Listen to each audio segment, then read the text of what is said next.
Hello, this is the My Artifact episode number 700 and 820 20 27 28 आजची तारीख आहे ॲक्च्युली आजची तारीख आहे 13 तारीख आहे. बट काल आपण आर्टिफॅक्ट एपिसोड केला नाही. कालची तारीख आहे 11. कालची तारीख आहे 12. आणि काल ॲक्च्युली काय झालं होतं, काल सोमवार होता आणि काल मी घरीच होतो. काल मला एक्झाम फॉर्म भरायचा होता. सकाळी उठलो, एक्झाम फॉर्म भरला, वडिलांच्या ATMमधून पैसे काढले, विचारूनच काढले आणि एक्झाम फॉर्म भरला. एक्झाम फॉर्म भरल्यानंतर मग मी घरीच होतो, फ्लॅश पाहत बसलो. नंतर एक्झाम फॉर्म भरल्यानंतर मग थोडंसं मला असं वाटलं का भाऊ आपले खूप विषय बॅक आहे. असं मग मी थोडंसं पढाई करायला लागलो.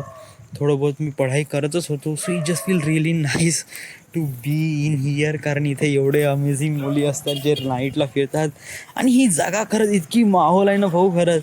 कारण इथे नाही का सगळेच जण दिसते मला, सगळेच जण.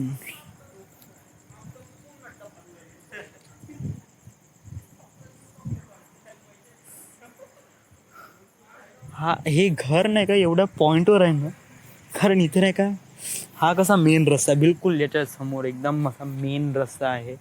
आणि इकडे पण सगळेजण रेसिडेन्स राहतात आणि खूप चांगल्या चांगल्या मुली आहे. आणि इथे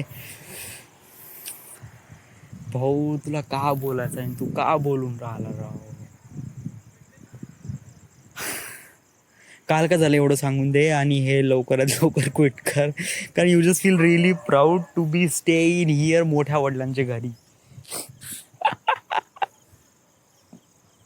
तू विचार कर भाऊ, म्हणजे हे घर एवढं पॉईंटवर आहे आणि एवढं मोठं आहे आणि सगळ्यांचं अटेन्शन जाऊन राहिलं आणि हे माझ्या मोठ्या वडिलांचं घर आहे आणि सगळेजण मला विचारत आहे आणि I just feel really nice and really amazing.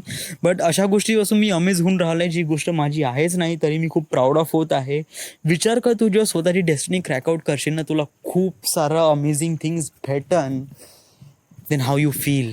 विचार कर भाऊ, या छोट्या छोट्या गोष्टीपासून तू एवढा असं मनात भरून राहिला. सो विचार कर, जेव्हा तुला हे सगळा म्हणजे तुझी डेस्टिनी क्रॅकआउट केल्यानंतर तुला जे काही भेटन भाऊ, इट्स कम्प्लिटली अमेझिंग. पण मला वाटते का आपण आपल्या फळाच्या म्हणजे आपल्याला जे भेटन याच्यावर जास्त विश्वास न ठेवता आपण आपल्या कामावर विश्वास ठेवला पाहिजे. That makes it really amazing things. कारण मला माझ्या कामावर विश्वास आहे आणि मी हे सगळं अचीव करू शकतो आणि मला वाटते मी यासाठी कॅपेबल आहे. स्ट्रेस, ताण, तणाव वगैरे मी सहन करण्यासाठी कॅपेबल आहे आणि माझा जन्म याच गोष्टीसाठी झाला आहे असं मला वाटते. So I have to do this man, I have to do this. आणि मला याच्याबद्दल असं काही वाटत नाही का मी एवढं सारं फिल्म बनवल्यानंतर मला काही भेटन नाही भेटन. I don't know, I don't care.